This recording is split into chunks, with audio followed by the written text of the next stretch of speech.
Peut-on lier, outre mesure, la déclaration de Doha et les poursuites engagées contre l'ancien président Joseph Kabila Kabange? Y a-t-il un lien clair entre les deux événements, notamment ce procès et justement la déclaration de Doha? Ça, ce sera la première thématique. Le prochain gouvernement est annoncé pour très bientôt, prochainement. Donc, le président Tshisekedi a annoncé donc aux membres du gouvernement qu'il allait remanier, sinon changer tout le gouvernement. Rien n'est moins sûr, mais ce qui est sûr, c'est qu'il y aura du mouvement.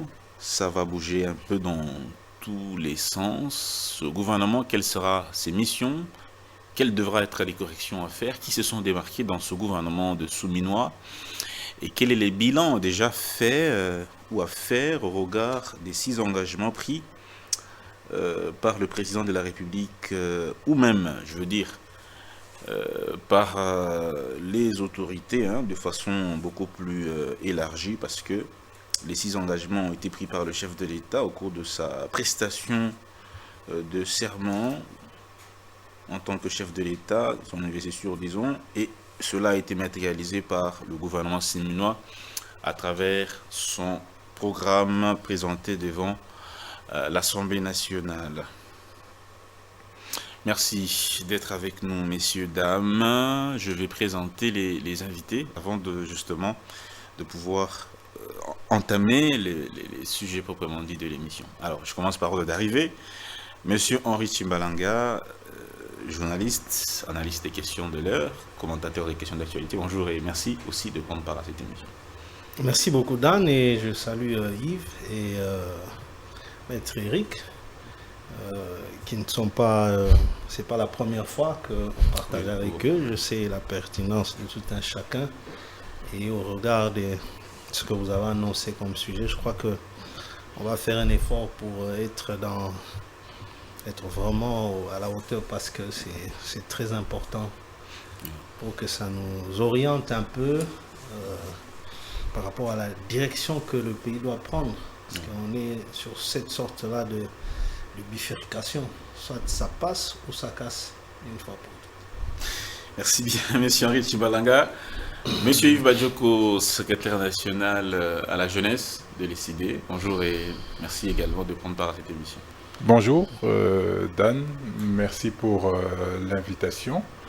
Je salue mes compatriotes de Kishiché, de Kiwanja, de Lubero, de Bunagana, de Massissi, de Walikale, de Goma, de Bukavu, de Lituri, de Djougou particulièrement, du plateau de Mateke, de Komanda, et partout la République a abandonné ses fils, nous leur disant que nous continuons le combat et nous espérons qu'ils recouvreront la paix qui leur est dévolue. Je veux encore rappeler une fois de plus que nous avons enterré notre camarade Jires Manzanza le week-end dernier, tué par la police, 10 mois après, et jusqu'à aujourd'hui, l'État ne prend toujours pas ses responsabilités parce qu'elle a été condamnée à payer des dommages et intérêts à la famille et à couvrir les frais d'obsèques à hauteur de 20 000 $. Mais jusqu'à aujourd'hui, personne n'a vu la couleur, c'est toujours des tergiversations, aller à gauche, à droite, et on n'a pas de solution jusqu'à aujourd'hui. Merci bien, M. Yves Bajoko. Maître Eric Bamana, cadre IDPS Tshisekedi, analyste également des questions de l'heure. Bonjour et merci de prendre part à cette émission. Merci Dan Zeng, merci à toute l'équipe technique qui vous accompagne. Je salue aussi les promoteurs de cette télévision, Monsieur Christian Bossembe qui est le président du CESAC. Et je salue mes co-débatteurs, Tchimbalanga et Badjoko, que j'aime bien. Et je crois qu'ensemble, nous allons former vraiment une équipe qui va pouvoir transmettre un message pédagogique à la population et surtout répondre aux questions de l'heure. Et j'en profite pour dire bonjour à mon épouse et à ma fille. Je salue tous les Congolais de tous bords, singulièrement ceux de l'Est de la République et ceux de Grand Bandondo, là où se trouvent encore des petites zones de sécurité. Et je leur dis que bientôt la lumière est en train de se profiler à l'horizon. Donc ça veut dire que cette histoire appartiendra au passé. Et je veux citer en saluant le premier citoyen d'entre nous, le président de la République, son Excellence Félix-Antoine Tshisekedi, que j'encourage à aller encore plus haut. à faire encore au-delà de ce qu'il est en train de faire pour mettre les pays hors d'état de nuire comme il le fait déjà. Mais ici, je voulais aussi rappeler à Yves que la population de zones qu'il a citées, Djougou, Beni, n'est pas abandonnée. On ne doit pas utiliser le même mécanisme qui ont échoué plusieurs fois pour pouvoir délivrer les parties sous occupation aujourd'hui. Avant, ça se faisait avec les armes, mais cette fois-ci, c'est la diplomatie, bien que cela est en train de prendre le temps que cela prend, mais l'objectif, c'est de libérer toutes ces parties et le peuple qui y habite. Merci bien, mesdames et messieurs. Début ce lundi 28 juillet de la session ordinaire de l'examen d'État en RDC. Plus d'1 700 000 finalistes passent donc cet examen d'État qui se déroulera sur 4 jours. Ça, c'est Radio Okapi. La cité de Komanda dans les territoires d'Irumu, au sud de l'Ituri, vit sous le choc d'une attaque sanglante attribuée aux rebelles ADF qui a coûté la vie à une quarantaine de civils dans la nuit de samedi à dimanche 27 juillet 2025. Des milliers de familles ont pris donc la fuite et la situation demeure catastrophique et alarmante sur place. Le 2 août, la RDC s'apprête à engager un plaidoyer international pour la reconnaissance du génocide congolais baptisé Génocoste.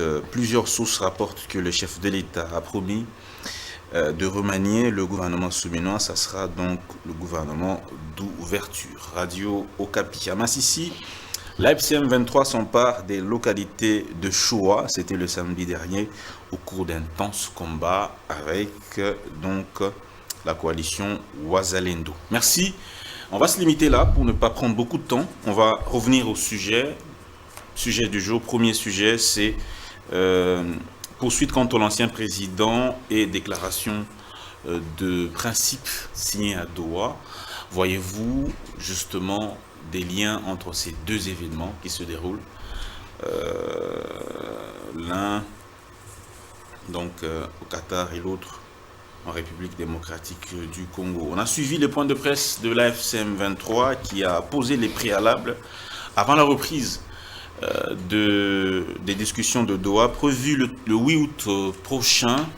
Pour eux, il faut que les mesures de confiance signées dans cette déclaration de principe soient respectées avant qu'ils ne reviennent à Doha. Sinon, ils ne reprendront pas le chemin de Doha, parmi lesquels il y a aussi la libération, dont la mise en place avec la facilitation du CICR et dans les cadres de la loi congolaise, d'un mécanisme permettant l'organisation de la libération des prisonniers ou détenus d'intérêt par l'une ou l'autre partie. Ceci devrait se faire en principe au plus tard le 29 juillet 2025. Il est donc, il dit, 7e point, accord de paix. Les parties s'engagent à mettre en œuvre les dispositions de la présente déclaration des principes immédiatement après sa signature au plus tard le 29 juillet 2025. Voilà. Du côté gouvernement, le gouvernement congolais insiste sur le retrait non négociable du M23 des zones occupées avant toute ouverture du dialogue institutionnel. Deux positions tranchées de la part du gouvernement et de l'AFCM 23. Voilà de quel côté se penche la vérité, surtout qu'il y a ce procès de l'ancien président Kabila. Alors, monsieur Henri Tchimbalanga, quelle est votre lecture des faits? D'une part, le gouvernement demande que l'AFC se retire d'abord avant que les dialogues ne soient engagés. D'autre part, l'AFCM 23 demande que ces prisonniers soient libérés, plus de 700 prisonniers. Aussi, il y a ce cerise sous le gâteau, l'ancien président qui est poursuivi pour crime contre la paix.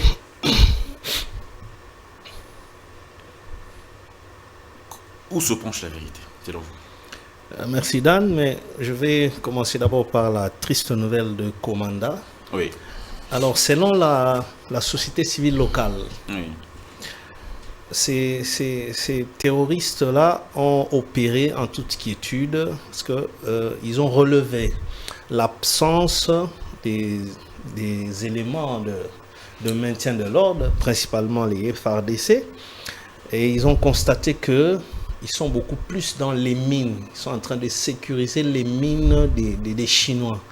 Alors cette pratique-là, je sais que même au sein du Parlement, lors du passage du ministre des Mines, ça avait été évoqué. Mais je ne comprends pas pourquoi l'État congolais n'a pas la facilité d'arrêter ce genre de pratique. Les FARDC ne sont pas là pour aller sécuriser des chantiers des particuliers, étant les Indiens et autres. Regardez même, il y a une vidéo qui circule. Oui. Les Indiens qui donnent des ordres aux FARDC et des Chinois qui chicotent sérieusement les citoyens congolais avec les mains ligotées. Oui. Alors, je ne sais pas, nos autorités, d'une part, vous pensez que la souveraineté, c'est quoi? Si vous n'êtes pas capable de faire appliquer la souveraineté parmi vous-même, et c'est en dehors que ce sera possible. Donc, que le gouvernement puisse s'assumer, que les FARDC ne soient pas impliqués dans les business. Quand les militaires prennent goût dans le business, eh bien, ils n'auront plus le courage d'aller en guerre, mais ils vont tout faire dans cet état d'esprit-là du business. C'est très dangereux. C'est très dangereux que le président de la République considère cette information-là dont la société civile locale a diffusé pour stopper. Il y a la police des mines qui est habilitée à faire le travail dans les mines et non pas les FARDC. Alors, cette histoire de Doha, Dan, je ne sais pas si finalement on va aboutir à quelque chose de concret. Il est vrai que d'emblée, on est tous d'accord que la bataille autour de la paix, c'est vraiment un dénominateur commun. Oui. Tout le monde a besoin de la paix. Yves ici, il salue les compatriotes qui sont dans ces territoires-là, c'est généralement eux qui disent que Kinshasa nous a abandonnés. Vous voyez, ça fait très mal parce qu'on a des amis qui sont ici, mais qui sont ressortissants de ces terroirs-là. Donc quand ils sont éprouvés, ils mettent des deuils, ils tiennent des deuils ici à Kinshasa, tous on est liés. Parce que si Yves est éprouvé, qu'il a perdu un frère là-bas à l'Est, mais tous on doit aller l'accompagner, on doit aller passer nuit là-bas. Vous voyez, donc on est liés, qu'on le veuille ou non, c'est-à-dire c'est la famille congolaise. Bien sûr. Alors, c'est un très mauvais jeu. D'abord, Doha, c'est quoi, Dan? Je pense qu'il faille souligner ça.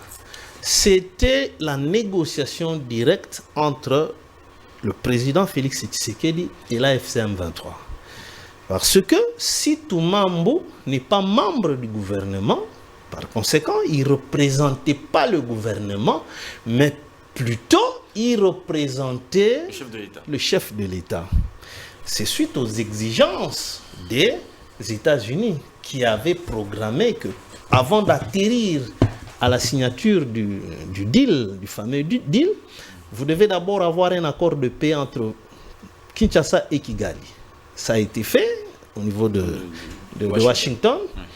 Et puis, en attendant que la signature maintenant entre les deux présidents. Et puis, la deuxième exigence, c'était maintenant qu'il y ait un accord de paix entre le président et la FCM 23. Maintenant, les déclarations, juste après ce que moi j'ai toujours qualifié d'un ordre du jour, ils se sont convenus sur les matières à débattre plus tard. Donc, c'est ça un accord de principe. Un accord de principe. Qui n'est pas un principe d'accord. Un accord de principe, même le président de la République ou toute personne peut te le donner comme ça. Mais quand tu vas aller, tu vas trouver des services. Oh, mais le chef m'a dit que je vienne à 10 heures. Mais c'est nous qui coordonnons. Là, c'est un accord de principe. Le chef ne peut pas te dire que non, je ne vais pas te recevoir. Mais c'est à nous que nous savions maintenant qu'il n'est pas possible, il est occupé. Vous pouvez tout dire, ce sont des méchants. Le chef m'a dit, mais ils étaient là. Voilà maintenant que j'y arrive au moment opportun. Non, ça, c'était un accord de principe qui n'est pas lié aux conclusions. Mais néanmoins, ça transmet cette volonté-là, laquelle il aurait fallu déjà qu'il y ait des manifestations de cette volonté-là. Mais ici, les deux camps nous donnent l'impression de n'en avoir aucune volonté de manifester cette bonne démarche vers la paix. Bon, d'une part, le gouvernement estime, parce qu'il faut aussi le reconnaître que le gouvernement a le droit de se battre pour récupérer tous ces territoires-là. Si l'armée avait fait son travail comme il le fallait, je l'ai toujours dit, je ne pense pas que Félix Tshisekedi en serait arrivé là, à aller proposer même les deals minéraux contre sécurité. C'est parce qu'il croyait que l'armée allait... Voilà, il a dit même à plusieurs fois, bien qu'aujourd'hui ça fait un peu l'objet de ce petit ridicule-là. Il disait jamais, jamais, jamais. Mais malheureusement, les faits l'ont contredit du fait de notre armée qui n'a pas voulu faire remplir sa mission. Et aujourd'hui, on assiste à toutes sortes de déceptions, les détournements au sein de l'armée. C'est pareil avec le gouvernement. C'est comme si ils ont aussi adopté le comportement de nos politiques. Parce que quand vous détournez les moyens décaissés pour mettre en œuvre, donc c'est-à-dire soutenir le combat, donc vous signez la défaite de la République. Mais monsieur Henri, l'AFCM 23 dit que pour qu'il rentre à Doha, il faut qu'il y ait des mesures de confiance, notamment la libération de plus de 700 prisonniers. Et Kinshasa dit que pour qu'on rentre à Doha, il faut que ceux-là quittent les territoires occupés. Est-ce que vous pensez que nous sommes en train de nous éloigner de cet accord quand on suit les deux? Oui, tout à fait, parce que chacun veut faire comme si ils ne se sont pas mis d'accord, ne serait-ce que sur les principes là. Bon, le M23 de ce côté-là, il revendique que la libération de tous les 700 ou 900 détenus, et encore non seulement ça, et toutes les personnes qui étaient arrêtées au motif de leur lien supposé avec le M23. C'est de là que je dirais. Oui. Maintenant, puisque vous avez parlé évoqué, maintenant, Joseph Kabila qui est poursuivi pour ses supposés liens avec le M23. Maintenant, ça risque d'être aussi en contradiction avec les mêmes... Oui, parce que là, vous allez voir que le M23 a aussi revendiqué même non seulement la libération, mais la suspension, même des condamnations qui ont été infligées à Nanga et les autres, ainsi que l'arrêt de toutes les poursuites. Donc je pense que dès lors que le président de la République lui-même, il déclare que Joseph Kabila est en lien avec les M23, mais ça va encore se répercuter sur cette histoire-là. Partant du principe selon lequel il y a séparation de pouvoir. Oui. Exécutif, judiciaire et législatif. Le pouvoir judiciaire, est-ce qu'il est lié aux engagements pris par le pouvoir politique? Parce que le procès qui se déroule, comment est-ce que les politiques peuvent avoir une emprise? C'est possible que le pouvoir ait une emprise ou un mot à dire aux juges par rapport à ce qui se passe. Il est possible. Je ne dis pas seulement sur le Congo. Oui. Regardez même Donald Trump. Il s'en fout même de la justice internationale. Il menace même les juges de la Cour pénale. Il les menace de saisir même leurs biens parce qu'il dit vous devez abandonner des poursuites contre Netanyahou. Il menace même les juges israéliens qui comptaient poursuivre Netanyahou pour un dossier de corruption dans leur propre pays. Mais lui, il les menace encore. Il dit que pas question. Même la France a refusé le mandat d'arrêt qui pèserait sur Netanyahou. Donc la politique, dans le fond, jette aussi des jalons. On a vécu le 1+4. Oui. Vous voyez, donc je pense que ça aura cette sorte d'implication parce que d'une part, le M23 ne va pas abandonner cette revendication-là.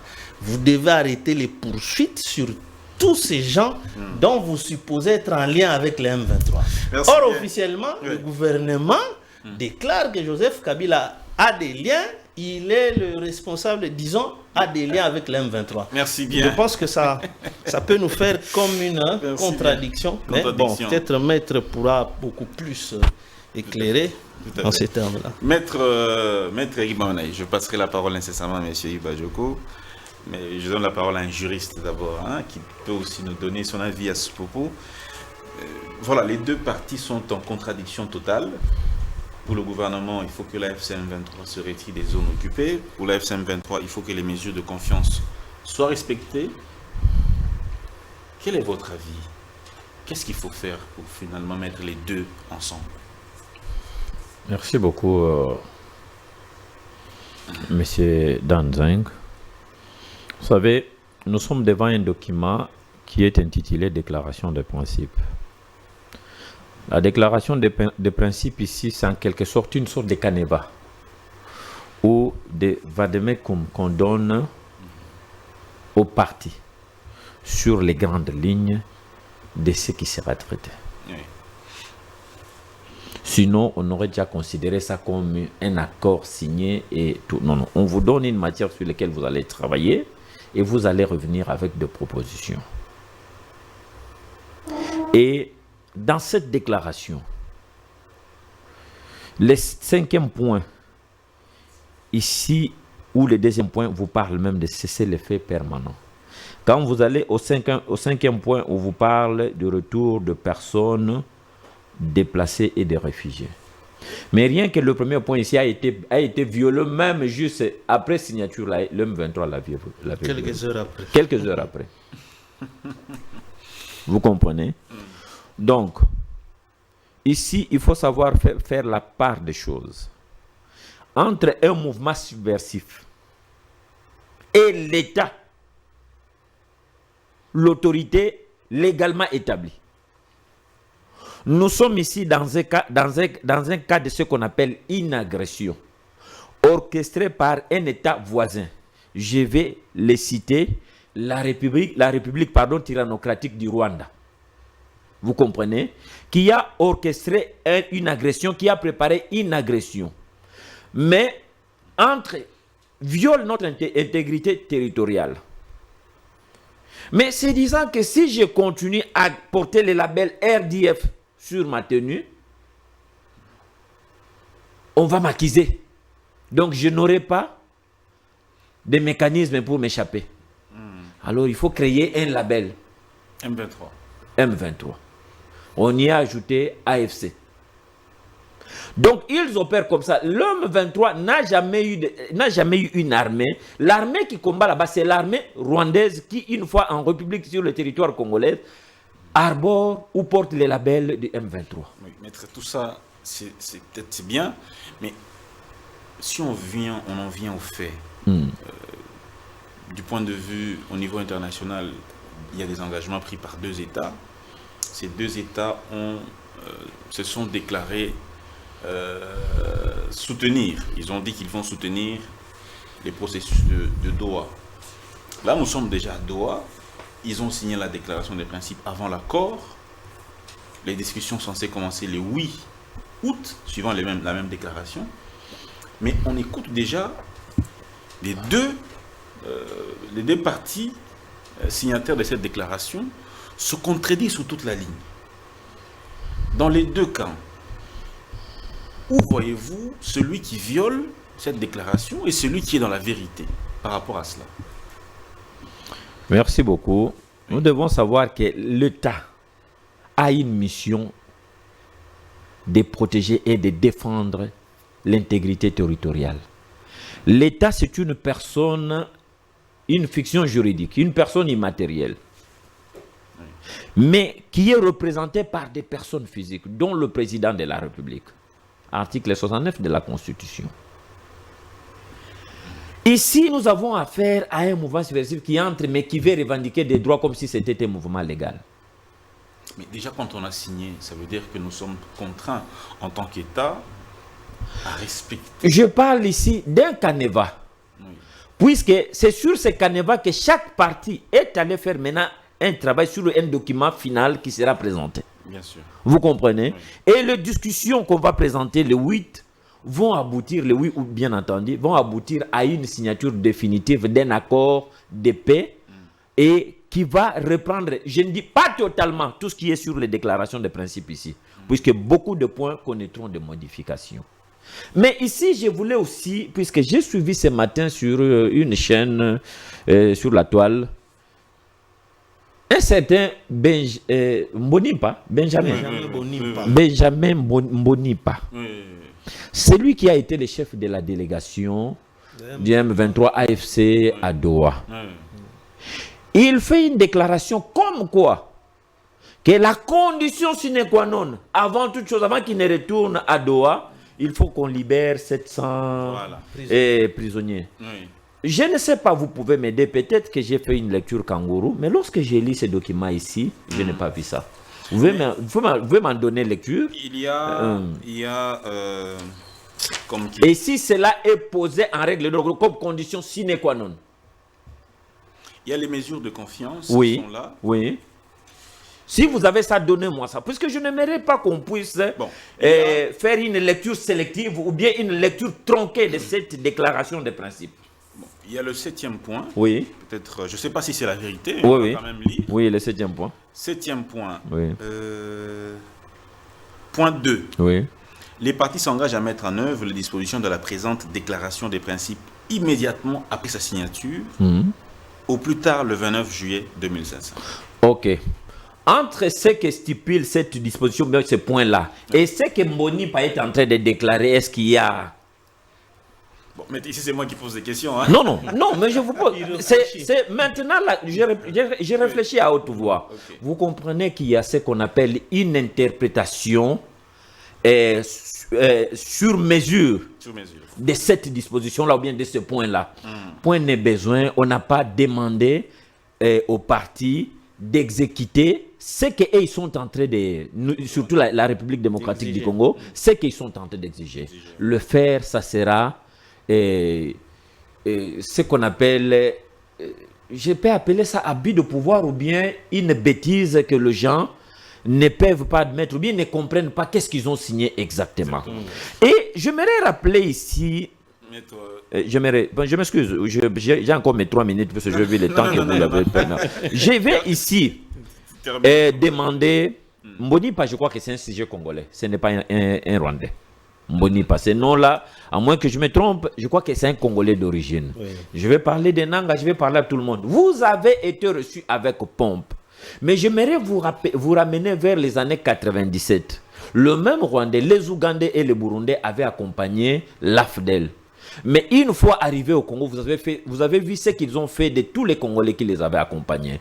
Aujourd'hui, vous êtes reçus avec pompe chez votre maître Kagame. Et vous êtes en train de faire ce que vous êtes en train de faire là. Vous tuez la population congolaise.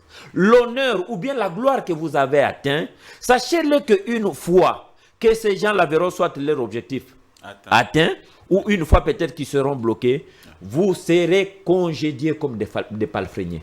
Et vous serez regardés comme, je ne sais pas, des déchets toxiques. Et vous regretterez le fait d'avoir offert vos offices pour que le sang de vos compatriotes soit versé. Et tout ce que vous êtes en train d'exiger, vous ne l'aurez pas, puisque cela n'est pas stipulé dans la déclaration des accords de principe. Voilà, il s'agit d'une interprétation de la déclaration des principes pour les uns et pour les autres. Voilà, où est la vérité et comment s'en sortir. Est-ce que l'accord de Doha est-il éloigné finalement? Aura-t-on les partis en présence bientôt pour la poursuite de ces processus de Doha? Bien, monsieur Yves Badjoko, cette contradiction, comment vous l'abordez?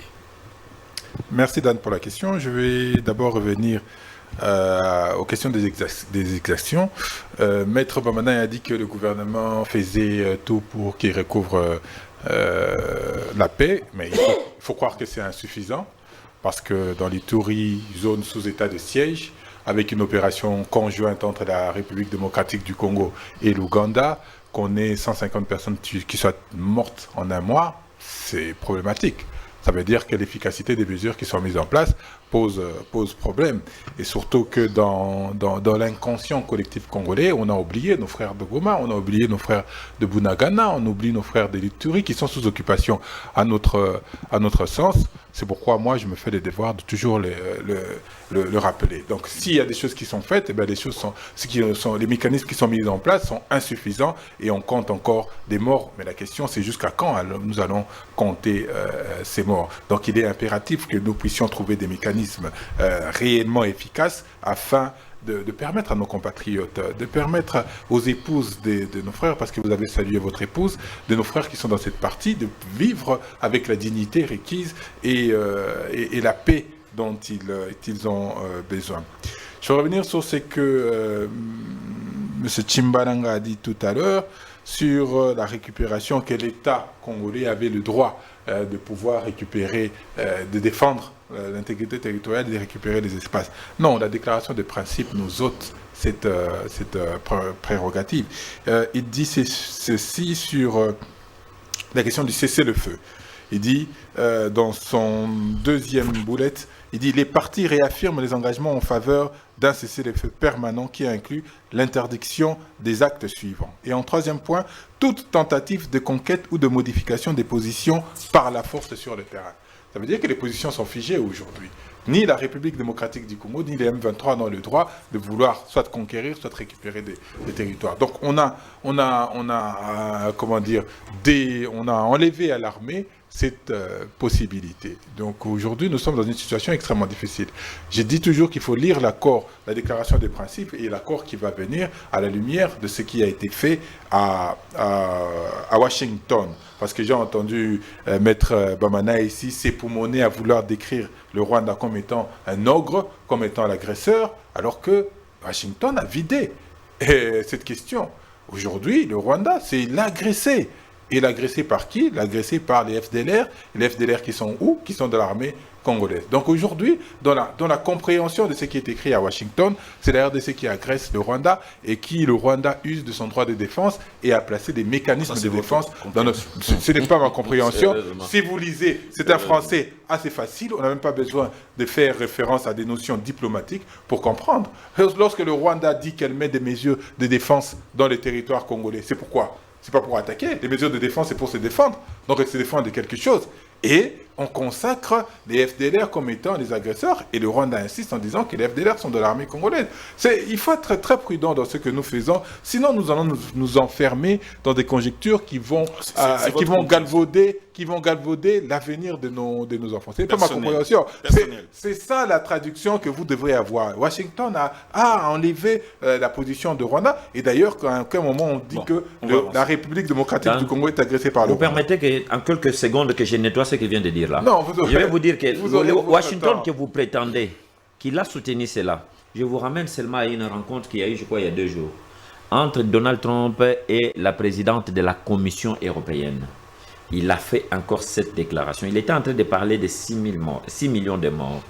Il a dit que le Rwanda est cette fois-ci, il est à 7 millions de morts. Il dit que le Rwanda est entré en République démocratique du Congo pendant 30 ans.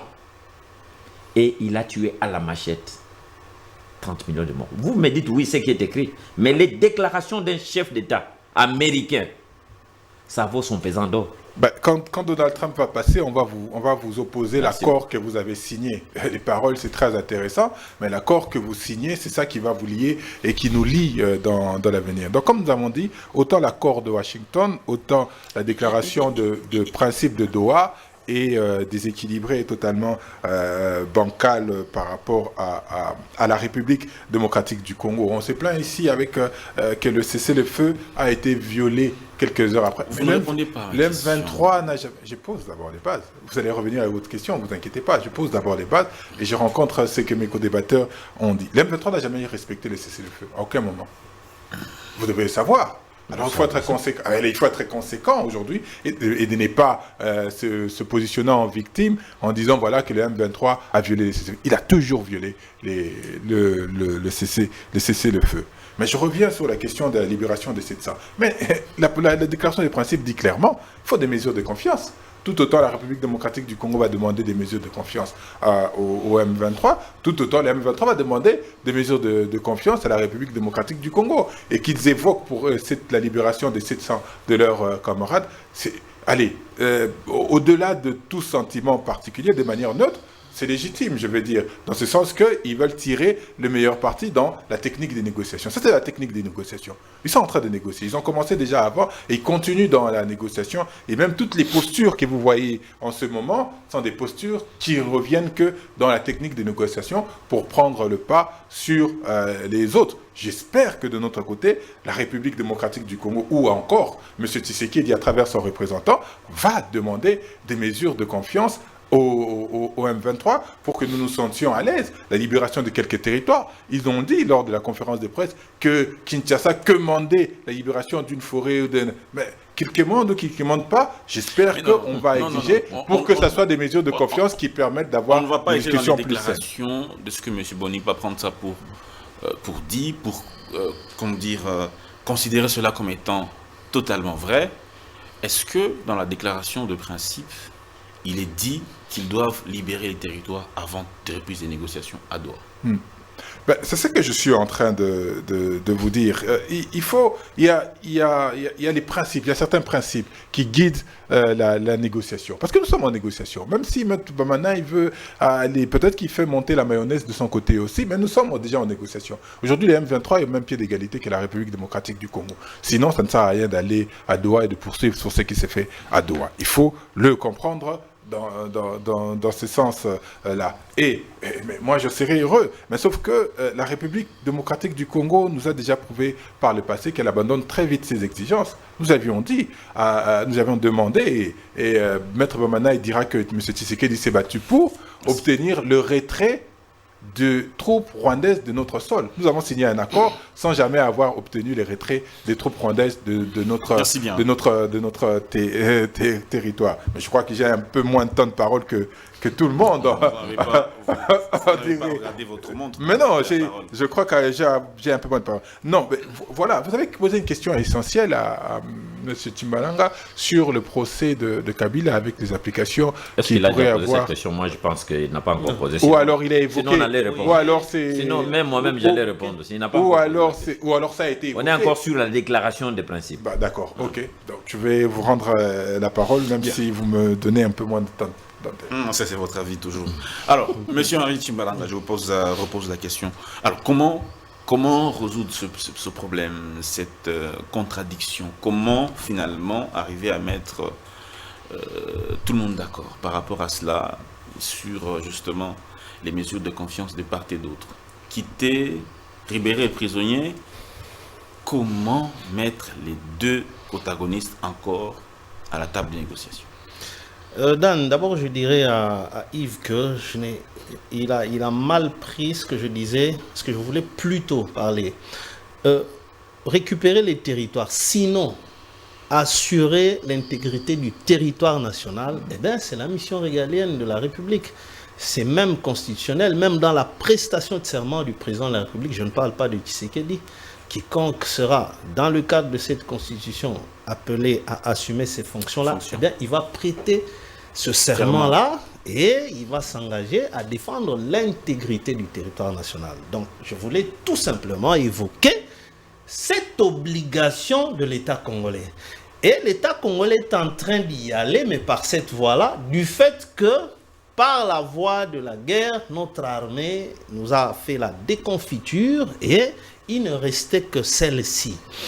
Maintenant, il est évident que nous avions perdu. D'où on se retrouve aux négociations en position de faiblesse, parce que c'est nous, en tant que République démocratique du Congo, qui se battent pour récupérer les espaces perdus, ainsi redonner la paix aux Congolais qui habitent dans tous ces espaces-là. Alors, avec ce qui se passe, ce sont des bonnes guerres. Ce sont d'ailleurs les à côté ou le caractéristique de toutes les négociations. Ça se passe en Ukraine entre Poutine et Zelensky. Je crois que c'est déjà la 3e ou 4e fois qu'il y ait échange des prisonniers de guerre. Mais ça n'a pas arrêté la bataille. C'est ce qu'on dit, token fight. Donc, on se bat en négociant. Parce que dès lors que les parties se retrouvent à une négociation, il est évident que personne ne va tout obtenir.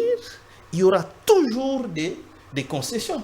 Sinon, comment vous allez dire à celui-là qui occupe des pans entiers, beaucoup plus grands que la superficie de plusieurs républiques ici en Afrique, telles que le Rwanda, le Burundi, c'est plus petit par rapport à l'espace, à l'étendue qui est maintenant sous contrôle du M23. Est-ce que les deux parties peuvent abandonner ces revendications-là pour finalement se retrouver, signer un accord? Oui, d'un niveau évolué. Mais vous savez, nous sommes partis de quoi? La RDC, par la voix de son représentant, le premier d'entre nous, il était dans des positions extrêmes. Jamais je ne parlais à Kagame, jamais. Mais il n'est plus dans ces positions-là parce que les faits, vous avez évoqué les faits nous en disent le contraire. D'une part, Vous savez, moi, quand je regarde aussi ces accords, il faudrait comprendre aussi qu'on nous a fait avaler ce que nous, on ne voulait pas des États-Unis. Sinon, alors, pourquoi les États-Unis, même Trump, là, qui chante avoir obtenu des grosses parts sur nos droits miniers, c'était pour nous imposer encore de continuer à collaborer avec Kagame.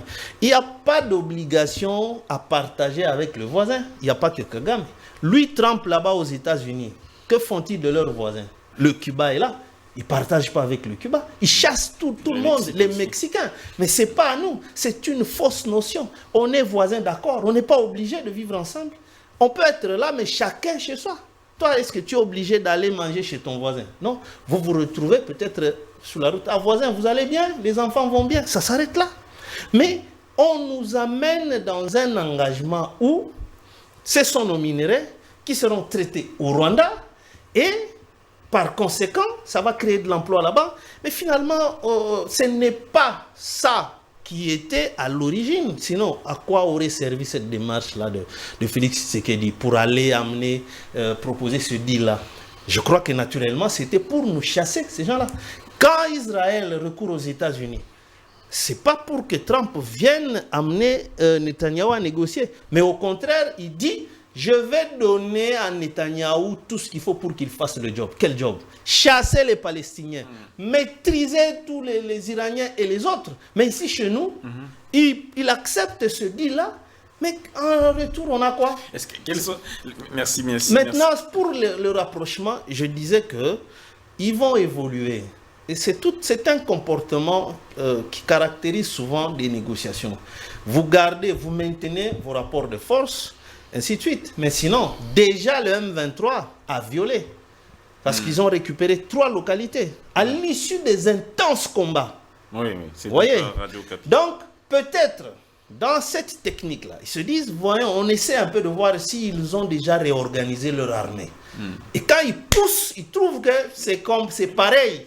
Ils risquent encore de redevenir plus têtus, exigeants, au risque même de commencer à continuer. On a salué l'accord, on salue, mais vous avez suivi l'Ouganda. Dans la sous-région, les partenaires de Kinshasa ne sont pas honnêtes avec Félix Tshisekedi, principalement l'Ouganda. Malheureusement, nous, on continue à les considérer de partenaires. Mais ils sont malhonnêtes, ils appuient l'entreprise criminelle. La FCM 23. Merci beaucoup, monsieur Henri Chimbalanga. L'accord a été salué parce que signé notamment en présence d'un État puissant, les États-Unis d'Amérique. Voilà, on observe, on regarde parce que déjà là, vous l'avez tous constaté, l'accord est déjà bafoué, le Rwanda est en train de récupérer les localités. L'Amérique, les mécanismes conjoints de suivi de l'application de l'accord. Qu'est-ce qu'on fait maintenant, puisque la FCM 23 continue de récupérer les localités, de tuer les Congolais? On fait quoi? Il y a un silence. Qu'est-ce qu'il faut faire? Merci. Maître Bamanaï, vous avez la parole. Libération des détenus comme étant mesure de confiance, c'est mentionné ici, dans la déclaration des principes. Vous pouvez me lire ça? Il est dit au point, je vais le dire, mesure de confiance. Point 3. Oui.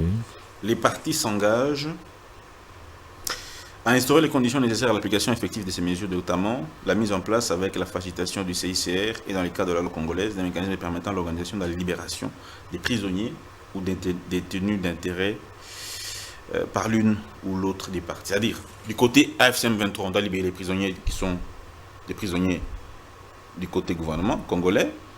Et du côté gouvernement congolais, il faut libérer tous ces détenus qui sont en lien avec la FCM 23. Mais il se fait qu'il y a déjà des poursuites contre l'ancien président Kabila, en lien avec, qui est accusé d'être le patron de cette rébellion ou ce terrorisme. Y a-t-il une contradiction par rapport à cela? Merci beaucoup, Dan. Moi, j'ai comme impression que la lecture que nous sommes en train de faire de tous ces accords, c'est comme si c'était un chèque en blanc ou une sorte de blanchisserie qu'on est en train de créer pour nettoyer, laver et, disons, dédouaner tous les criminels. Est-ce que c'est mentionné ici? À quel moment? Avant la signature ou après la signature? Parce qu'ici, c'est... Et le timing, donc le temps que cela doit intervenir n'est pas mentionné. Mettre à lui une disposition que ça devrait juste Avant après le la 29 signature. Ok. Hein, il a une disposition que lui-même a lu là. Qu'est-ce qu'on dit là-bas? Cet accord. Les c'est partis adapté s'engagent- des- Ouais. Voilà. Le parti s'engage Ouais. à mettre en œuvre les dispositions de la présente déclaration immédiatement après sa signature, Après sa signature. au plus tard le 29 juillet. Ok. Donc, Le parti s'engage à mettre en application Oui. donc la présente déclaration des principes dès sa signature. Oui. Mais déjà, il y a une violation juste après quelques heures. Oui. Voilà déjà un élément qui a déjà tout biaisé. Et lorsqu'on parle de ces prisonniers-là, ici, c'est le M23 qui est parti là-bas. Mais quand le M23, dans ses déclarations, avec Mbonipa, il commence à parler même des généraux qui sont arrêtés ici à Kinshasa, que nous, on reconnaît qui sont des généraux des FARDC, à qui lui demande qu'on puisse libérer. Ils sont AFCM 23 ou généraux? Les généraux ou les militaires arrêtés ici en République démocratique du Congo, qui ne sont pas les M23. Ils vont même plus loin. Ils parlent de Mwanga Chuchu. Mwanga Chuchu, c'est un ancien CNDP et un député national honoraire. Qu'est-ce que le M23 vient chercher dans son arrestation ou qui revendique sa libération? Vous allez comprendre qu'ici, toutes les revendications de M23, ce sont des revendications qui se transportent mutatis mutandis aux revendications du Rwanda. À un certain moment, nous sommes dans ce qu'on appelle négociation. Nous ne sommes pas sous l'obligation de quoi que ce soit. Même si il y a une incise qui dit les partis s'engagent à respecter. Mais les partis ne doivent pas s'engager à respecter tout parce qu'on a pris l'engagement. Il faut éviter ce qui peut encore jeter les discrédits sur le pays ou bien dans la République ou bien sur la population. Ici, le président ou bien les gouvernements ou bien ceux qui vont en négociation, on est pour le compte de la République, doivent apprécier. Ils ne sont pas partis là-bas comme si c'était des élèves qui doivent tout gober. L'accord de principe nous est présenté. Il ne nous est pas imposé. J'aimerais que nous puissions respecter, nous puissions comprendre cela. Cela ne nous est pas imposé. Nous signons, nous savons ce que nous signons. Et comment on appelle ça? La déclaration de principe n'est qu'une sorte d'entrée à la matière.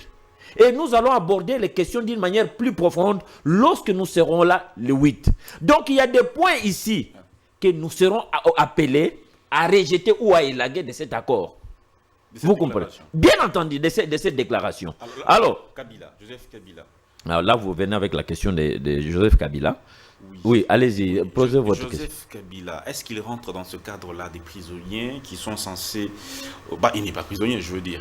Des personnes poursuivies qui sont censées être... dont les poursuites sont censées être abandonnées.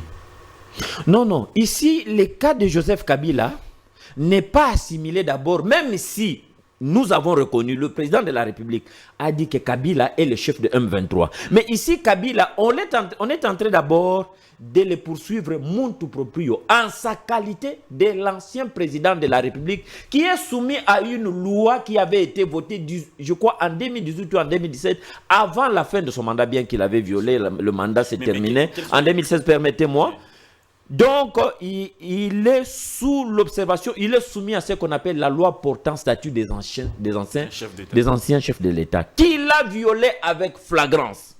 Donc ici, il ne faut pas confondre la personne de Joseph Kabila, que la République démocratique du Congo est en train de poursuivre pour avoir fait partie de mouvements subversifs, et le M23 dans son ensemble. Il peut adhérer au M23, mais on ne les gère pas, ou on ne les considère pas, ou on ne les traite pas de la même façon que tous les autres M23. Ici, d'abord, lui, c'est quelqu'un qui est sous les serments. Le serment ici, c'est quoi? C'est la loi portant statut des anciens présidents de la République qu'il est obligé de respecter. Alors, dès lors qu'il a violé déjà les dispositions pertinentes de cette loi, on le poursuit en tant que tel. On vous parle de qui? On vous parle d'anciens chefs de l'État. On vous parle de qui? On vous parle d'un sénateur à vie, pour lequel, avant même de le poursuivre, on a demandé la levée de ses immunités pour que le parquet général, ou si vous voulez bien la haute cour militaire, puisse le poursuivre. Et le parquet a déjà fait son travail et il avait déjà fixé le dossier. Il y a eu une première audience.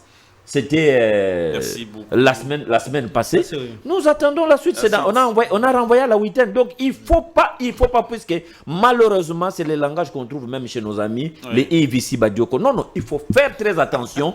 Oui, Yves a répété cela. Et même un Rwandais qui, par accident, est devenu Congolais, Moïse Nyarugabo, a répété la même chose. Il est juriste comme moi. Non, il est en train de parler de l'incohérence entre poursuivre le M23 et, faire les négociations avec le M23 et poursuivre Joseph Kabila. Non. Merci beaucoup. Joseph Kabila n'est pas comme tous les autres M23. C'est d'abord un ancien chef de l'État. D'accord. Merci bien, Maître Eric Bamanaï. La question, je la pose à M. Badioko de décider votre lecture par rapport à ce qui se passe à la Haute Cour militaire concernant Joseph Kabila. Est-ce que, à la lecture, quand vous lisez la manière dont ce procès se déroule et la manière dont on a signé cette déclaration des principes, les personnes dont on doit arrêter les poursuites par la justice congolaise, est-ce que Joseph Kabila peut-il rentrer ou rentre-t-il dans ce cadre-là, selon vous? Merci pour la question. La réponse est claire parce que M. Tshisekedi a dit que Joseph Kabila c'est le patron de la SM23. Vous imaginez bien que ces poulains qui seraient à Doha vont se battre pour obtenir l'arrêt de ces... C'est tout à fait logique. Qu'il eût été ancien président, qu'il eût été huissier, qu'il eût été occupé quelconque fonction, si c'est lui le patron de la FCM23, et bien les autres ils vont se battre d'abord pour leur patron, pour qu'on puisse arrêter toutes ces poursuites. Au fait, en un mot comme en mille, toutes les démarches entreprises par la République démocratique du Congo sont contradictoires. À quel niveau? Toutes les démarches sont contradictoires. Nous avons signé un accord à Washington qui est bancal. Nous allons en signer un autre très certainement à Doha qui sera bancal. Nous savions, je crois que pendant un moment, nos amis ont fait beaucoup de bruit, peut-être à raison, sur la résolution 2773 Si nous nous battons pour l'application simple de la résolution 2773, qui a été adoptée à l'unanimité par le Conseil de sécurité, Washington y compris, Paris y compris, je pense que la solution, elle est toute trouvée. Et les choses sont tellement claires et limpides dans la résolution 2773 qu'on a à la limite pas besoin d'autre chose. La résolution dit quoi dans son point 2 ? Décide que le M23 doit immédiatement cesser les hostilités, se retirer de Goma, de Bukavu et de toutes les zones contrôlées, y compris les routes terrestres et lacustres. Je m'arrête là. Aujourd'hui, ça ne ferait pas partie des mesures de confiance que nous sommes entrés, entre guillemets, de commander d'après Bonipa. C'est une résolution votée par les Nations Unies. Pourquoi ne nous battons-nous pas pour l'application de cette résolution? Pourquoi j'ai l'impression qu'on accorde plus d'importance aux accords que nous voulons signer alors que nous avons une résolution des Nations Unies, unanimité, et dont les pays partenaires qui nous aident à trouver des solutions dans cette agression sont signataires. La résolution dit, s'il vous plaît, dans son point 4, demande à la force de défense rwandaise de cesser de soutenir le M23 et de se retirer immédiatement des territoires de la République démocratique du Congo. Battons-nous pour l'application de la résolution 2773. Vous êtes un acteur politique, vous savez que ce n'est pas la première fois que nous avons une résolution qui condamne le Rwanda. Ça date de très longtemps, même à l'époque de Kabila, il y a eu des résolutions qui demandaient aux militaires déprogrammés de se retirer. Mais combien de ces résolutions ont déjà été appliquées? Ah, très bonne question. Donc vous êtes en train, dans votre question, de traduire la faiblesse du rayonnement diplomatique de la République démocratique. Non, il ne s'agit pas. Ne cherchez pas ailleurs, c'est ça. Non. Il s'agit essentiellement de cela, de la faiblesse du rayonnement diplomatique de la République démocratique du Congo. Qui est censé faire appliquer les résolutions? D'abord, c'est nous qui sommes censés nous battre pour obtenir une résolution. Bon, je crois que dans notre contexte, l'émoi suscité par la prise de Goma et les nombreux morts ont contraint les nations du monde à mettre en place cette résolution. Ouais. Maintenant, qui est censé se battre pour qu'on l'applique? C'est nous. Je ne vais pas faire comme vous qui dites les accords ont été signés, on reste là, on observe. Non, on n'a pas à rester là à observer. Nous devons nous battre. J'ai dit que nos accords que nous avons signés et que nous signerons très certainement à Doha seront en déséquilibre en faveur de la République démocratique du Congo. Mais c'est de notre responsabilité de nous battre pour transformer ces faiblesses, pour transformer ce qu'on a obtenu en force. C'est ça notre responsabilité. On ne doit pas rester là. C'est ça le dynamisme de la politique. Le dynamisme de la politique, ça ne veut pas dire quitter un camp pour aller à la mangeoire et ainsi de suite. Le dynamisme politique, c'est ça, avoir la capacité d'avoir obtenu 20% de l'accord de Washington, mais de le transformer en 80% dans sa mise en application de manière effective. Donc toute la démarche... Est-ce que la démarche... justice congolaise peut-elle, je veux dire, à son niveau, déjà, vu que c'est un pouvoir qui est indépendant, se sentir contraint ou lié aux accords, aux engagements politiques signés par un État? Mais vous allez me permettre de vous répondre par une autre question. Est-ce qu'aujourd'hui le procès contre Kabila nous permet d'obtenir la cohésion nationale que nous voulons tous? Je vous pose quand même la question. Je nous pose tous la question. Est-ce que ça procède à l'obtention de la cohésion nationale et d'apaisement que nous voulons? Nous disons qu'il est fondamental de discuter entre nous, Congolais. Et d'autant plus que l'UDPS ne va plus se targuer de son arme en disant que Kabila était rwandais. La justice militaire a dit qu'il était congolais. Est-ce que nous ne pouvons pas nous dépasser pour d'abord essayer, à travers un dialogue, trouver des solutions? Mais lorsque nous disons dialogue, nous ne disons pas absence de justice.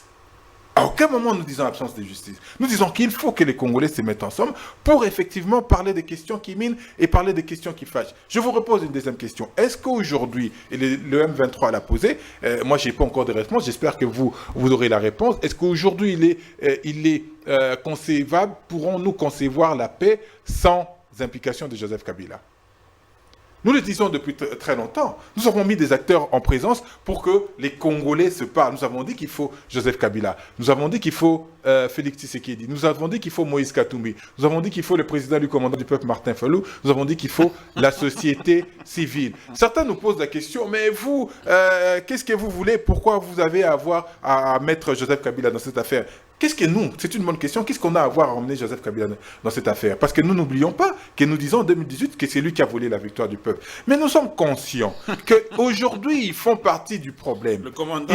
Ils font partie du problème et qu'il est fondamental qu'ils soient là pour que nous trouvions la solution. À moins que lui-même ne s'exclue. S'il veut s'exclure, il n'y a pas de problème. Le Congo va avancer sans lui ou sans toute personne qui voudra s'exclure. Mais nous disons, est-ce que tout ce que nous mettons en place procède à l'obtention de la cohésion nationale que nous devons refaire à travers le processus de Kinshasa qui est un dialogue entre les Congolais? Sans Kabila, pas de paix. Nous le disons, sans Félix Tshisekedi non plus, pas de paix. Sans Martin Fayulu, pas de paix. Sans Moïse Katumbi, pas de paix. Maintenant, il y en a d'autres qui disent que moi, je suis Congolais, je dois aussi participer. Nous mettons cette table de gondole en avant-plan parce qu'elle porte des aspirations, tout du moins d'une partie de la population. Sans Corneille Nangaa, donc, pas de paix. Mais c'est impossible. Corneille Nangaa fait partie du problème aujourd'hui. Et il fait partie de l'un des problèmes les plus importants parce qu'il occupe deux de nos provinces. Il est impératif qu'il soit là pour que nous trouvions des solutions à nos problèmes. Que le M23 à Doha ne pense pas qu'il sortirait vainqueur de cette affaire.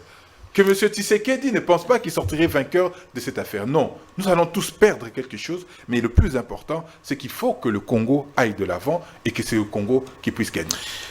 Voilà, ce dialogue mené par la Cinco, qui sera mené par la Cinco et l'Église du Christ au Congo. Les gens veulent tous leurs vœux. Est-ce que ça sera pour l'intérêt du peuple? C'est ça la question. Le peuple aura-t-il sa part dans ce dialogue? Monsieur Henri Chibalanga, il annonce la sortie d'un nouveau gouvernement très très bientôt. Parlons d'abord de celui qui est en place. Ça fait une année que Mme Souminoa est en fonction, lui et tous les membres du gouvernement. Y a-t-il des secteurs qui ont quand même, se sont quand même démarqués pendant cette année de Mme Souminoa? Dan, avant d'aborder la thématique de Souminoa, je dirais que le dialogue, puisque vous en avez parlé, j'ai suivi le directeur adjoint du cabinet du président de l'ECC en charge de la communication. Pasteur Maurice Mondengo. Voilà, qui a annoncé que bel et bien le dialogue sera convoqué, sera signé par le président de la République. Moi, je pense que les Congolais, deux fois aussi, on est trop émotifs. On a vraiment embrouillé, jusqu'à embrouiller même le président de la République. Ah bon? Oui, oui. Regardez, la Senko, oui. C'est pas la première fois. Nous avons atterri en douceur avec Joseph Kabila. C'est grâce aux bons auspices de la Senko. C'est là que Joseph Kabila a formellement pris l'engagement de ne plus chercher un troisième mandat. Et qui pouvait mettre en face Joseph Kabila et le Sphinx délimité? Quel est ce pasteur-là qui pouvait aller convaincre Etienne Tshisekedi d'aller? Il allait commencer par où? Est-ce qu'ils ont le profil de convaincre cet homme-là? Bien les musulmans. Mais non, c'était impossible. Et c'est grâce à ça. Et de là, aujourd'hui, on se retrouve avec l'UDPS au pouvoir. C'est grâce aussi à cette médiation-là. Mais c'est de là que tout est parti. Joseph Kabila désamorce, se retire, il ne va plus se battre pour un troisième mandat. On a atterri en douceur, nous sommes allés aux élections et c'est parti comme ça. Vous voyez? Alors aujourd'hui, on devait tout diaboliser parce qu'on suppose que, ah non, Ambongo et les autres, ils sont... Mais quelle est la part du peuple? Est-ce que le peuple aura pas... sa part va se retrouver dans ce... Oui, mais écoutez, le peuple étant la première... Ce ne sera pas le partage du gâteau, carrément, entre politiques. Il est très difficile de dire que ça ne sera pas ainsi, parce que même dans ces déclarations, quelque part, on parle même de j'ai vu même le draft. Ils vont intégrer les institutions politiques. Ça finira par là. Donc on ne peut pas se voiler la face, se cacher pour dire que non, on ne sait pas ce qu'ils vont... Mais tout le monde le sait. Parce que pour prendre ceux qui sont en dehors, déposer les armes et en contrepartie, ils ont quoi? Vous n'allez pas leur dire retirez-vous pour aller où? Ils vont vous dire nous sommes Congolais. Si vous voulez, reprenez les territoires, mais donnez-nous aussi ceci ou cela. C'est ça le jeu des négociations. Vous voyez, même Trump le plus puissant, Zelensky lui a dit non dans son propre bureau, mais au final, il est revenu vers Zelensky. Ok, d'accord, je suis d'accord, je vais te donner ça pour que je puisse exploiter chez toi. Donc, quelque part, hein, on doit se dire qu'on ne gagne pas tout ce qu'on veut dans des négociations. Voilà. On perd quelque chose, mais on doit se battre pour gagner vraiment en grande partie ce que l'on voudrait avoir. Oui. Donc, je pense que le dialogue, ça devient inévitable. Ça devient inévitable parce qu'en interne, on a des sérieux problèmes. Les Congolais n'ont plus de confiance entre eux-mêmes. Quand est-ce qu'il faut faire ce dialogue? Quand on sera en 2027, à une année des élections, ou il faut qu'on le fasse maintenant, ou qu'on ait une transition? Quand est-ce qu'il faut faire ce dialogue? Tu sais, tout ce qui se passe ici, Washington, Doha, c'est dicté par la cruauté sur terrain. Vous pensez que si Kinshasa ne perdait pas les territoires, on allait se retrouver à des négociations? Non, mais là c'est clair. Ce qui nous a amené là-bas, c'est parce qu'on n'a pas pu reprendre par la voie de notre armée. Les armes. Et on se retrouve là. Donc, c'est pourquoi je dis, ce sont les événements sur terrain qui nous dictent que, bon, voilà, on doit prendre telle direction. Sinon, on peut s'imaginer, mais en réalité, on laisse tout le monde... Un petit mot sur Soumino, un petit mot. Bon, Soumino n'a pas du tout convaincu. Je crois que même le taux d'échange, hein, il a quand même assuré. Bon, l'État doit continuer à fonctionner, bien que nous soyons en guerre, nous soyons en négociation, mais l'État doit continuer à fonctionner. Tout ne doit pas s'arrêter à attendre un moment X ou Y. Mais ce qui est aussi compliqué, c'est-à-dire, on peut changer, on peut remanier le gouvernement. Et puis après, on a cette histoire de Doha, qui nous exige maintenant l'intégration de ces gens-là, ou de l'autre partie, dans les institutions. C'est sous-entendu le gouvernement. Parce que dans ça, vous savez, on aurait peut-être évité de faire apparaître clairement les termes tels que mixage, mais l'intégration... Au cas par cas. Mais qu'est-ce que ça signifie? Ça signifie quoi? Tu vois? Mais c'est la même opération, mais qu'on voudrait diversifier. Mais au cas par cas, on va vous dire que ceux qui ont tué les 1000 morts, c'est les RDF. Nous ne sommes pas RDF. Mais ça va aller dans ce sens-là. Alors, comment vous allez le faire au cas par cas? Vous vous retrouvez devant 8000 combattants, on vous dit que ce sont les soldats de l'armée révolutionnaire, dites l'AFC. On les identifie, est-ce qu'ils sont des Congolais? On n'a pas de carte d'identité, on va les identifier sur base de quoi? Quel est le document officiel? Vous savez cette histoire-là de Congolais et consorts. Maintenant, la Cour, le ministère public a surpris tout le monde. Quand décline l'identité de Joseph Kabila. Alors dites-moi. Non, ça, la nationalité, c'est un fait juridique. Mais c'est ça. On peut toutefois aussi comme on n'a pas de carte d'identité, toi et moi, on n'en a pas.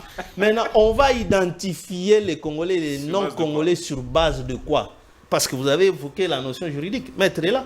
S'il n'y a pas de documents, on va commencer à poser des questions. Toi, ou bien on regarde la faciès, on regarde le nez, ou bien on va identifier comment? Vraiment. Merci, monsieur Henri. Sur Soumi, on n'a pas convaincu. Selon vous, peut-être Maître Bamanaï aura un autre argument par rapport à ça. Maître Bamanaï, quel est votre avis par rapport à madame? Merci beaucoup. La première ministre. J'aimerais d'abord, avant de répondre à votre question, répondre à quelques préoccupations. J'ai entendu tout à l'heure mon co-débatteur parler de cette histoire. Le président est allé négocier. Il avait dit jamais devant Kagame. Non, le président n'a jamais dit devant Kagame. Il avait dit jamais devant le M23. Il avait dit qu'il rencontrera. Vous allez regarder l'émission, vous allez comprendre que vous avez parlé. Vous avez dit que le président avait dit que jamais devant Kagame. Oui, il avait dit Kanalo là. Non. Bon, ça va, mais. Après, il a dit que j'irai vers Kagame et je lui poserai la question, qu'est-ce que tu veux dans mon pays? C'est ce qu'il avait dit. Ça, c'était avant. Oui, mais oui. Qui ne viennent faire le de Kakanalo là. Oui. La politique telle qu'elle est là, nous le savons, elle est dynamique. Elle n'est pas statique. Ça a été dicté. Vous comprenez? Par le terrain. La politique est dynamique. Et lorsque vous parlez du parquet, si vous voulez bien, de l'auditorat, parce qu'il s'agit du parquet militaire qui est en train de poursuivre Joseph Kabila.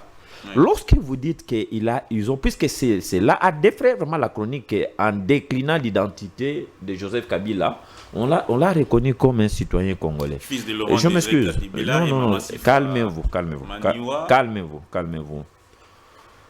L'auditorat militaire, c'est une sorte de parquet militaire qui est attaché à ce qu'on appelle une juridiction spéciale. Vous comprenez? Puisque cette juridiction ne s'occupe que des infractions militaires. Et en tant que telle, cette juridiction évolue sous ce qu'on appelle l'arsenal juridique congolais. Donc, cette juridiction respecte les lois de la République démocratique du Congo. Même si par absurde ou bien par accident, Kabila est devenu congolais. Aujourd'hui, jusqu'à l'heure où nous sommes en train de parler, il n'y a aucun acte contraire qui lui a retiré la nation congolaise.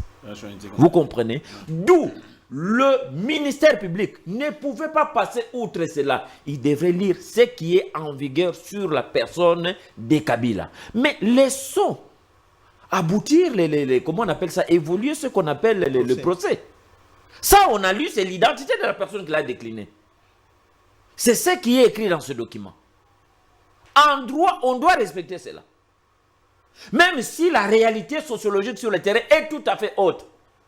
Mais ce qui est écrit, c'est ce que lui il est appelé, puisque ce n'est pas lui qui retire la nationalité, donc lui le ministère public, qui en donne. C'est tout à fait normal. Moi je ne vois pas pourquoi les gens doivent en faire un problème. Spéculer pour dire que... Spéculer pour cela. Jean-Pierre Bemba avait finalement tort. Katumbi même, donc on a contesté même la nationalité lors des élections présidentielles ici. Est-ce que le président dit, laissez-les compétir? Matata qui avait un dossier devant la Cour constitutionnelle, le président dit, laissez-les compétir. Donc il ne faut pas faire des Tshisekedi ou par exemple les déclarations que font les uns les autres par-ci par-là. Le faut porter le président de la République. Il est le garant de la nation. Il a la mission régalienne, celle de protéger la nation, de protéger les institutions. De lire l'article 69 de la Constitution. C'est un 4. Et j'ai dit 69 de la Constitution. J'ai dit 69 de la Constitution. Vous avez la Constitution, lisez. Bon, maître. Alors, que cela soit clair entre nous. Donc, laissez la justice faire son travail jusqu'à l'aboutissement de ce dossier de Joseph Kabila. Maintenant, je reviens à la question préoccupante, celle que vous m'avez posée de savoir, de donner un point de vue sur le bilan de Judith Suminwa. Toulouka. Suminwa Toulouka. Oui. Je suis de l'IDPS. La première femme première ministre. Je suis de l'IDPS par ricochet, membre de l'Union Sacrée. Suminwa est aussi membre de l'Union Sacrée. Mais je vais vous dire ceci, qu'en termes de bilan, cette dame n'a pas échoué brillamment, mais je vais utiliser un concept qu'on utilise pour ceux qui ont reçu. Elle a échoué avec brio. Oh là là là là là là là. Vous comprenez? Vous êtes dur, mais... Elle a échoué avec brio. Ah bon? Oui. L'un des plus mauvais castings du président de la République, c'est d'avoir choisi cette femme. Non, mais... Premier ministre. Laissez-moi, je suis en train de parler. Attention, nous à l'IDPS, nous ne sommes pas là, nous ne sommes pas les dialoguistes. Pendant que je suis en train de parler ici, je suis à la fois analyste, je suis à la fois scientifique, juriste, c'est tout ce que vous voulez. Mais je suis aussi à la fois Eric Bamana et avocat. Je ne dois pas parler. Donc, je suis un être humain, je suis membre de l'IDPS, oui. Mais je ne dois pas, moi, adhérer dans tout ce que les gens considèrent que c'est bon, même si cela n'est pas bon. Vous comprenez? Cette dame, vous avez parlé de la stabilisation des taux d'échange. Est-ce que c'est ce qu'on attendait d'elle? C'est ce que nous, quand le président l'a nommé, bien le président de la République en le nommant, il avait nommé, elle était devenue quoi? Monétariste, gouverneur de la Banque centrale. Même celle qui était à la Banque centrale a lamentablement échoué. Et comment elle a été congédiée? On l'a envoyé comme PCA. À Cadeco. Là, vous êtes non actif. Donc, vous vivez comme ça, donc... Vous aviez la signature, là, elle a quoi? Donc ici, je vais demander au président de la République que c'est lui que nous avons élu, avec 73%. Ça, c'est son deuxième mandat. Donc, il n'est pas encore trop tard pour lui de faire mieux. Dans le remaniement... Si Suminwa a échoué, oui. Parce que c'est Suminwa, c'est le gouvernement qui applique la politique du gouvernement. Oui. Ce n'est pas le chef de l'État. Oui. Donc, si elle a échoué, donc pour le moment, le bilan du chef de l'État aussi, c'est un échec. Le président de la République a encore 5 ans. Le président de la République n'est pas encore fait mandat. La première des choses, le président de la République n'a pas été nommé, il a été élu. Il ne faut pas faire l'amalgame. Il ne faut pas confondre entre quelqu'un qu'on a nommé et quelqu'un qui a été élu. Et qui donne mandat à l'autre, qui donne le pouvoir à l'autre, qui nomme l'autre. L'échec de Suminwa, c'est l'échec de Félix Tshisekedi ou non? Est-ce que les deux réussites ou échecs sont liés aux deux? Le président de la République a une vision pour la République. Vous avez cité les 6 points là-bas. Suminwa vient, il a un programme du gouvernement qu'elle est appelée à mettre en exergue tout en respectant la vision du chef de l'État. Mais si elle passe outre, nous allons constater que c'est l'échec. Et la conséquence, c'est quoi? Il faut carrément la remplacer. Si on est en train de la remplacer aujourd'hui, le souci c'est de trouver quelqu'un qui peut faire mieux. Je vais vous donner l'exemple. Nous avons au sein du gouvernement Suminwa, je ne vais pas parler de Suminwa 1 puisque je ne souhaite même pas qu'il y ait Suminwa 2. Nous avons trouvé quelques ministres qui ont quand même excellé, entre autres notre dame ici, et Thérèse Wagner Kayikwamba. Si vous allez un peu encore plus loin, vous avez les ministres des Mines, comment on l'appelle, Kizito Pakabomba. Il faut encore aller plus loin. Je peux en citer comme ça même 4, 5. Mais par contre, ceux qui ont pris des responsabilités, notamment celui de l'aménagement du territoire, Guy Loando, qu'est-ce que vous retenez de ces ministres-là sur le terrain? Qu'est-ce que vous retenez de lui? Merci beaucoup. Je l'ai dit, j'utilise le mot dire, il va suivre cette émission, je pense qu'il va... Pourquoi je l'ai dit? Parce qu'il va comprendre que sur le terrain, il a chômé.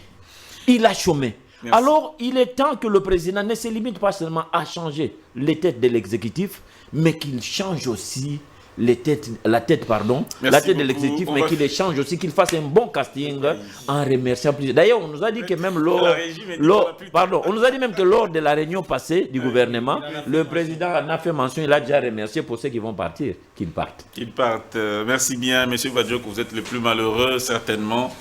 On va... C'est grave. C'est une émission...